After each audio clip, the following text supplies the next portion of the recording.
मंडळी पुन्हा आणि एकदा आपण जंगल सफारीमध्ये चाललेलो आहोत। मंडळी आपण गेलो होतो 2 दिवसापूर्वी, तिथं काही आपले अधुरी कामं राहिले बरं का मंडळी, तर आपल्याला पूर्ण करायचे आहेत। तर काही गोष्टी अशा आपल्या मिळवायच्या आहेत, बघू आपल्या त्याकडे सिद्ध होते का। तर मी आता प्रवास सध्या चालू केलेला आहे, म्हणजे थोडं अडचणीचा प्रवास आहे। आणि मंडळी तसं मंडळी वातावरण तसं ओके ठीक आहे, पण थोडं गरम होतं आहे।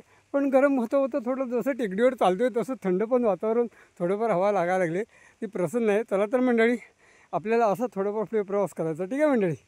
मंडळी जंगल प्रवास म्हटलं तर झाडे झुडपं छोटी छोटी त्यातनं प्रवास करणं म्हणजे काही अनोखेपणा होते, वाट वळण्याची असते।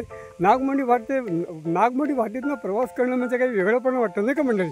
तर अशाच हा दृष्टिकोन मी माझ्या हृदयामध्ये ठेवून मी प्रवास करतो आहे छानपैकी।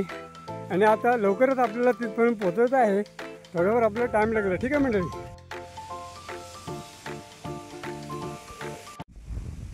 आपण गप्पा गोष्टी मारता शेवटी टेकडीवर आलेलो आहोत आणि काही हरकती नाही, थोडं आपल्याला इथं प्रसन्न वाटलेलं आहे। आणि आता मी पुढे प्रवास करतो आहे।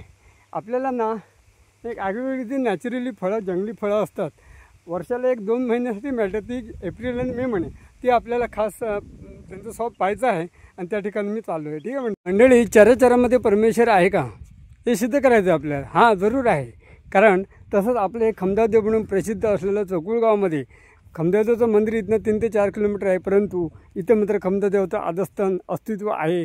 कारण जुनी जी लोकांना आपली मंडळी होती ती शेती वगैरे करायला इकडे जायची। मी मंडळी इकडनं 13 निसापूर 10 ते 15 किलोमीटर चालत जायचो, पूर्वी लोक जायची, त्यावेळी आम्ही तो देवाला पाया पडायचो। आणि त्यावेळी लोकांना कुठे मंदिराला जायला टाईम नव्हता, तेवढी साधनं नव्हती, म्हणून प्रत्येक ठिकाणी माणसाने देवाचं काहीतरी रूप तिथे ठेवलेलं आहे। आणि त्यासाठी आम्ही इथं देवाची सेवा करतो, पाया पडतो आणि आम्हाला भाग्य लाभलं आहे। असं म्हणलं आपल्याला देवाचं दर्शन झालं, चला लेट्स गो आपण पुढे जाऊ, ठीक आहे।